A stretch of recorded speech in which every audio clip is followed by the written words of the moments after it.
These are the most disastrous SNL musical moments of all time. It's a trip through the wildest train wrecks ever broadcast live on TV. We're talking full-on meltdowns, mic mishaps, awkward silences, and walk-offs that left the audience going, wait, did that really just happen? Now, some of these acts were banned, some just bombed, and some lit a fire so big it took decades to put out. On a Monday, I am waiting. Tuesday, I am fading. Whether it was punk bands trashing the set, singers forgetting their own words, or artists going completely rogue, these were the moments that made SNL producers sweat bullets and the viewers sit up straight. So hey, sit up straight and let's rewind to the chaos, the cringe, and the pure, unpredictable magic that only live TV can deliver. The Replacements, Mayhem Instead of the Pointer Sisters, 1986.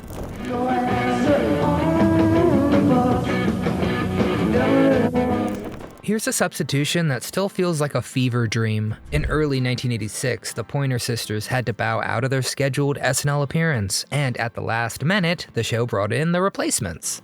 Which, yeah, their name works great for this. But they were a rowdy, booze-soaked punk band from Minneapolis, who were pretty much the opposite of polished. And replacing a very seasoned R&B act with a group known for self-destruction was bold, maybe a little reckless. Because the moment they hit the stage, you could tell that things were headed off the rails. Well, to start, the band was clearly hammered.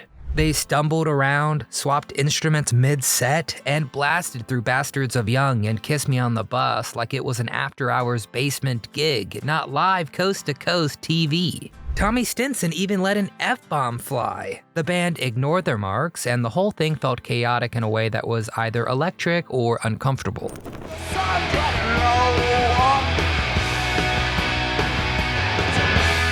And that depended on your tolerance for punk antics. For SNL though, it was a full-blown crisis. Lorne Michaels was reportedly livid. They were appropriately banned immediately after the show, a rare honor shared by only a handful of acts. And yet, for die-hard fans, it became one of the most legendary performances in SNL history. It was loud, sloppy, and utterly without restraint. You could almost hear the control room holding its breath. Even now, people still ask, how did that ever get past rehearsal? Eddie Money, A Little Too Rough Around the Edges, 1978.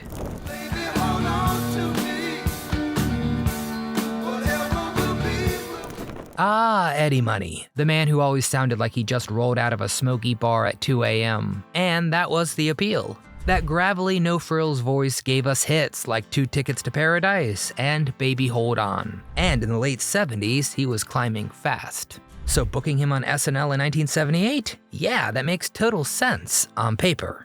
But what viewers got that night didn't exactly scream rock star in his prime. From the moment Eddie stepped up to the mic, it felt like something was off. His vocals were extra raspy, like he just gargled a bucket of sand and chased it with whiskey. Now sure, Eddie's voice was always a little rough around the edges, but this was next level hoarse. It was less arena rocker and more dude losing a bet at karaoke night.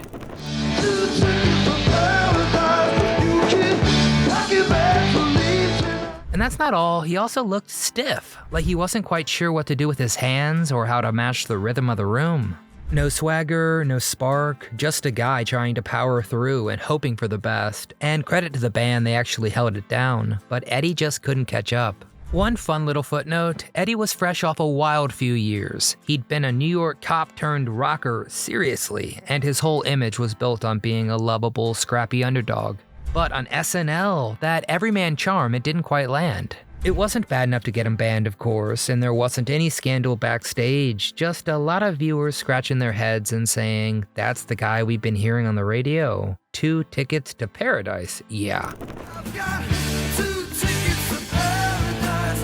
Won't you pack your bags? Eddie later admitted that his early live performances could be hit or miss. Touring and TV weren't always his strong suit, but hey, he did get better.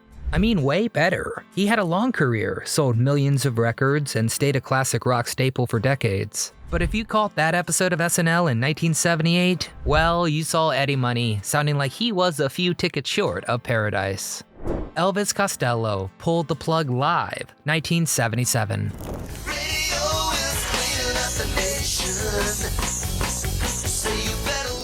This is one of those moments where you could almost feel the tension shift right through the screen. Elvis Costello was a last-minute stand-in for the Sex Pistols, and he was supposed to play Less Than Zero, a decent enough choice. But barely into the song, he waved off the band and said, "Stop, stop, there's no reason to do this song here."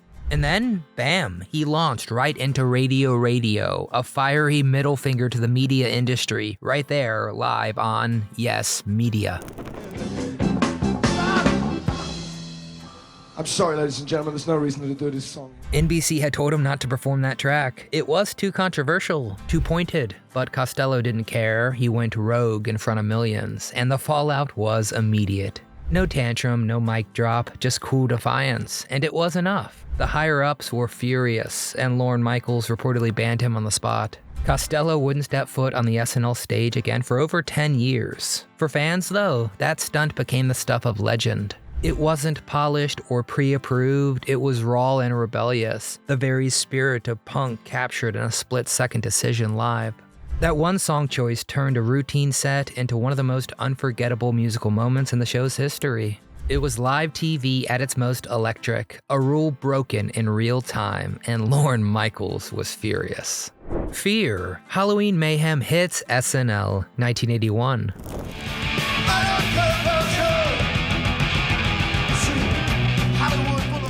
Alright, let's talk about the night Saturday Night Live went full punk chaos, and probably immediately regretted it. Halloween 1981. Instead of a crowd-pleasing act like Hall & Oates or REO Speedwagon, SNL decided to light a match and toss it right into the pumpkin patch by booking Fear, a hardcore punk band known for being, well, completely unhinged. The booking came courtesy of none other than John Belushi, who loved Fear and basically strong-armed them onto the show even after he'd already left the cast. NBC said, fine, and probably had no idea what they just agreed to. From the moment Fear hit the stage, you could feel it. This is not your mom's musical guest. They were loud, angry, sarcastic, and mean-mugging the audience like they wanted to start a riot, which turns out they kinda did. Fear brought along actual slam dancers from DC and New York's hardcore scene, skinheads, punks, and moshers who turned Studio 8H into a live demolition zone. There were Smashed Pumpkins, literal ones, not the great band.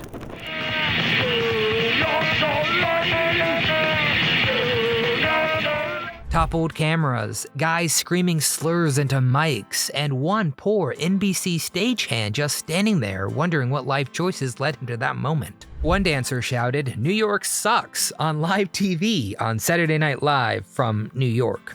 I mean, the show's censors were scrambling, security was outnumbered, and the band just kept going, practically daring NBC to just cut the feed. The result? Well, reportedly over $20,000 in damages, and Belushi had to pay part of that repair bill himself. So yeah, Fear was banned from SNL forever, no surprise there. For decades, this performance was basically memory hold. NBC buried the footage like it was nuclear waste. But the bootlegs circulated, and in punk circles, that night became legendary. If you caught it live on TV, you never forgot it. For a few minutes, SNL didn't feel like a comedy show anymore. It was messy, it was loud, it was absolute mayhem. But depending on who you ask, it was also one of the most authentic moments the show ever had. Fear didn't try to play nice. They brought the underground right into your living room, and man, it was ugly in the most punk way possible.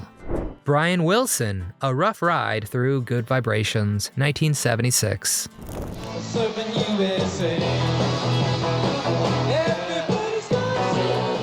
If you were watching SNL in 1976 and saw Brian Wilson take the stage, chances are you were both excited and a tad worried. He hadn't been performing live for years, and there was a whole lot of buzz, some hopeful, some skeptical, about whether he was ready to be back in that spotlight. When he showed up to perform Good Vibrations, the magic just wasn't there. Wilson looked uncomfortable, almost dazed. His vocals were shaky and subdued, like he wasn't entirely present. The band did their best to fill in the gaps, but what should have been a triumphant return felt more like a haunting reminder of everything he'd been through. Years of mental health struggles, heavy medication, and isolation from his own band. I'm picking up good vibrations.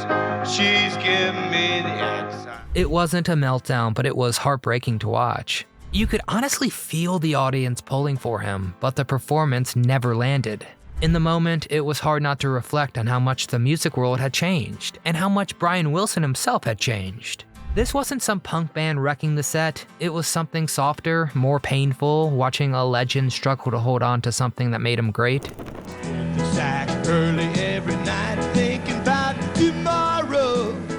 The applause was polite, but the energy in the room was uncertain. That night didn't just mark a rough performance, it marked a quiet, sobering chapter in one of pop's most brilliant but battered minds. Red Hot Chili Peppers, a funky flop in primetime, 1992.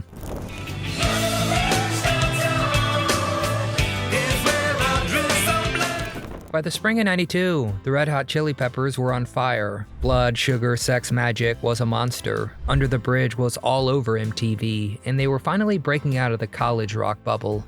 So their SNL gig, it was supposed to be a celebration, a victory lap. But instead, it turned into one of the most uncomfortable live sets the show ever aired. From the jump, something felt off. The band didn't seem locked in like they usually were, and all eyes quickly turned to John Frusciante, who looked like he was barely keeping it all together. Now, this guy was battling major addiction issues behind the scenes, and on stage, it showed. His guitar work during Under the Bridge was flat out bizarre, sloppy, out of key, like he was deliberately trying to sabotage the vibe.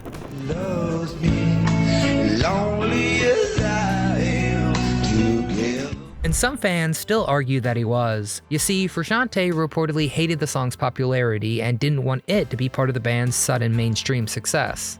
So instead of dialing in that sweet emotional solo, he kind of went rogue. The timing was really weird, the tone was wrong, and the whole thing felt like watching a breakup happen in real time, with 20 million people watching.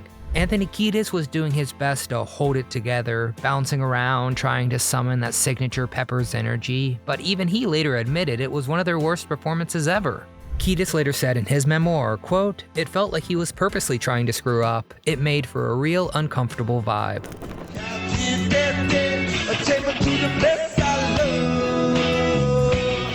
They also played Give It Away, which usually explodes with funk rock chaos. But this time, no sizzle, no bounce, just four guys on completely different pages. Less than a month later, Frusciante quit the band, and the SNL performance now lives on as a big red flag that a lot of us missed.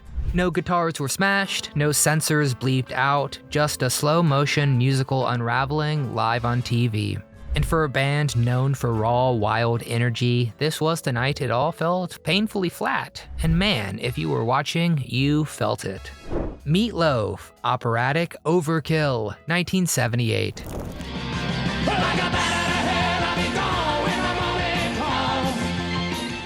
When Meatloaf came to SNL in 1978, he was riding the soaring success of Bat Outta Hell. And let's be honest, there was never anything subtle about him. The guy could belt like no one else, with the drama of a Broadway star and the sweat of a football lineman. But all that theatrical bombast, it didn't quite translate into the cramped, unpredictable chaos of Studio 8H. From the moment he launched into his set, you could feel him trying to squeeze a stadium show into a shoebox. He delivered with full force, sprinting across the stage, eyes blazing, voice roaring, but instead of thrilling, it came across as exhausting. The vocals wavered, the pacing felt manic, and the camera crew could barely keep up. It was passion, sure, but without precision.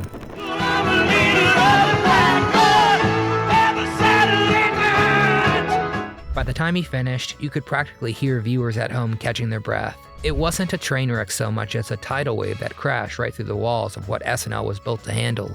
There wasn't any controversy behind the scenes, no fights, no bans, just the kind of over-the-top performance that left everyone wondering whether it was brilliant or totally unhinged. Now, a lot of Meatloaf fans loved it, others cringed, but nobody forgot it. Meatloaf gave it everything he had, and maybe a little too much.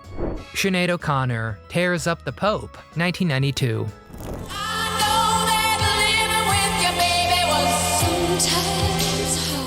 You want an SNL moment that stopped the room cold? This was it. Sinéad O'Connor hit the SNL stage in October of '92 to perform an a cappella version of Bob Marley's War. No band, no backup, just her and the camera. And the performance itself was haunting, dead serious. She swapped out some of the lyrics to focus on child abuse in the Catholic Church, something barely anyone in the mainstream media was talking about at the time. And then came the moment. At the end of the song, she pulled out a photo of Pope John Paul II, looked straight into the lens, and tore it in half. She said, "Fight the real enemy." I mean, boom, mic drop, silence, no applause, no outro music, just stunned air. Over evil. NBC had no idea it was coming. She of course didn't do it in rehearsal, and Lorne Michaels flipped. The control room didn't cut away in time. The audience just sat there in total shock. And the backlash, massive, like career-altering. She was banned from SNL, booed off stage at a Bob Dylan tribute later that year, and radio stations blacklisted her music. Even Madonna weighed in with a diss. But here's the twist, O'Connor wasn't just being provocative, she was in a lot of ways right. Years later, after widespread revelations of abuse and cover-ups in the church, people started re-evaluating that moment. What felt like shock jock protest in '92 now looks a whole lot like calling it early. We have confidence in the victory. But still, no matter how you see it, that performance remains one of SNL's most jaw-dropping, needle-scratching moments ever. No guitar solos, no mosh pits, just one voice, one image, and one unscripted act that set off a cultural firestorm. Frank Zappa, Too Cool for SNL, 1978. By night with the flaps gone white, shrieking as you spot the hoop across the room. Frank Zappa on SNL sounded great on paper. He was weird, he was smart, he was a musical genius. What could go wrong? Well, just about everything. Zappa didn't just show up to perform that night in '78, he also hosted, and from the second he walked on, it was clear he wasn't playing by SNL's rules. Instead of acting, he announced he was acting. He broke the fourth wall so many times it might as well have been drywall. Remember, I'm reading this off these cards underneath this camera here. Thank you. It's an awesome responsibility. Every time he delivered a line, he'd smirk and basically remind you it was all fake. Cast members were not amused, neither was the crew. He was stiff in the sketches, flat out mocked in the format, and treated the whole thing like a high school play he didn't want to be in. Bill Murray reportedly called him a pain in the butt, and the vibe backstage was frosty. Now, musically, Zappa did what Zappa does, tight, complex, and unapologetically odd. But by the end of the night, Lorne Michaels had made up his mind. Zappa was banned for life. One of the few to earn that honor for not being wild, but for being too cool to play along.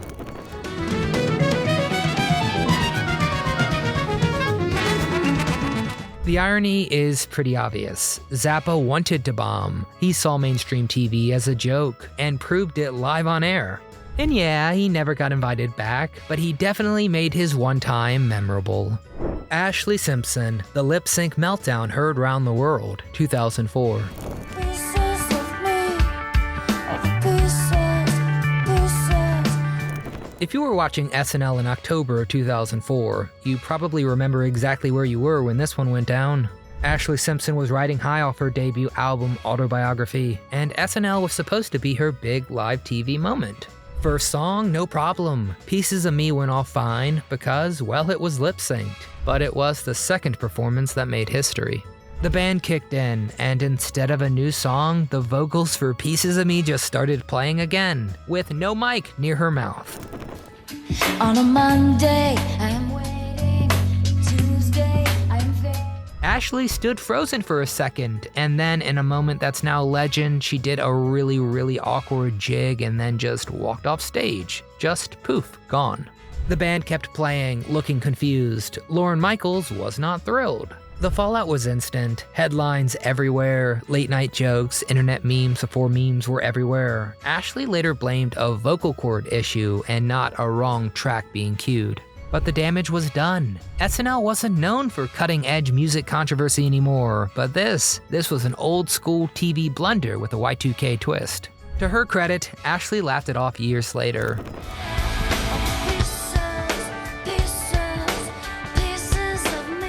but this one still lives on in cringe compilations and every top 10 live TV fail list ever made.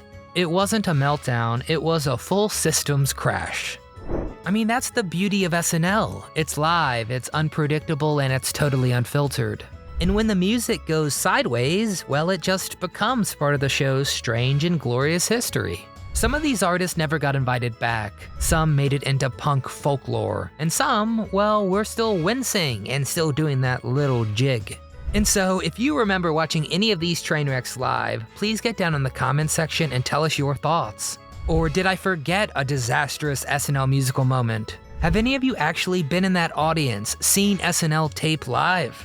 Well, get down in the comments section and tell us what that was like. Who was the musical guest that day? Thanks so much for watching. If you enjoyed our live show, please hit that little thumbs up icon. It really helps our channel a ton.